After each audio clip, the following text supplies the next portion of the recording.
Richard, je t'apprendrai rien si je te dis que le blanc est la couleur la plus populaire en automobile depuis quelques années et c'est aussi la plus difficile à entretenir. Oui, parce qu'on sait sur un véhicule blanc, tout paraît, que ce soit de l'asphalte, que ce soit des picots de rouille, que ce soit de la poussière de frein, tout paraît là-dessus. Bon, puis évidemment, la barre d'argile, c'est un produit qui est de plus en plus populaire. Il y a beaucoup de gens qui l'ont adopté et c'est assez essentiel pour enlever ça. Là.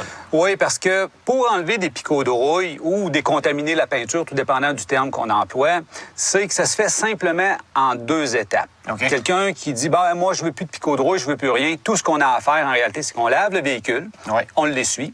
Après ça, on prend la barre d'argile, on l'utilise avec le raviveur de lustre qui, lui, va lubrifier la barre d'argile. Fait qu'il n'y a aucune chance de graffiner le véhicule avec ça.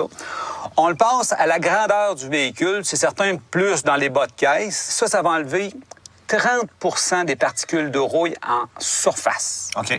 Fait que celle qu'on n'est pas capable d'enlever avec notre ongle, quand on le gratte, elle, la barre d'argile ne l'enlèvera pas.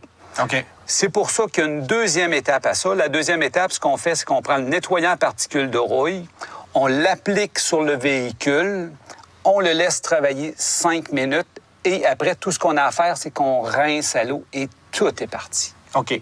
Tu me disais tantôt, il faut prendre le raviveur de lustre pour appliquer la barre d'argile sur la carrosserie. Pourquoi on ne peut pas prendre de l'eau? On pourrait prendre de l'eau. Par contre, quand on prend de l'eau, ce qui arrive, c'est qu'à un moment donné, quand la barre d'argile va aller à côté, il n'y aura plus d'eau, c'est qu'elle va faire une marque sur le véhicule. On risque de graffiner le véhicule. Avec le raviveur de lustre, ça lubrifie la barre d'argile et il n'y a pas de danger de faire de graphing sur le véhicule. Bon, évidemment, après ça, on va renettoyer la voiture pour enlever les résidus, j'imagine? Non, même pas, parce qu'avec la barre d'argile, quand on l'utilise, on essuie au fur et à mesure avec une microfibre. OK.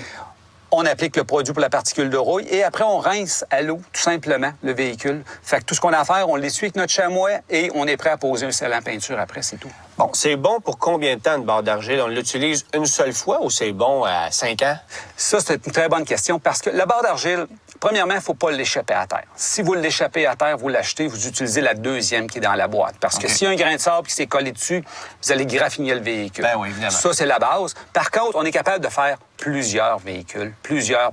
Souvent, les gens disent, moi, je prends une barre d'argile par véhicule. Non. Vous allez faire 5, 6, 7 véhicules avec une barre d'argile, tout dépendant de la quantité de contamination qu'il y a de coller sur le véhicule, mais c'est bon pour longtemps. OK. Merci, Richard. Ça fait plaisir.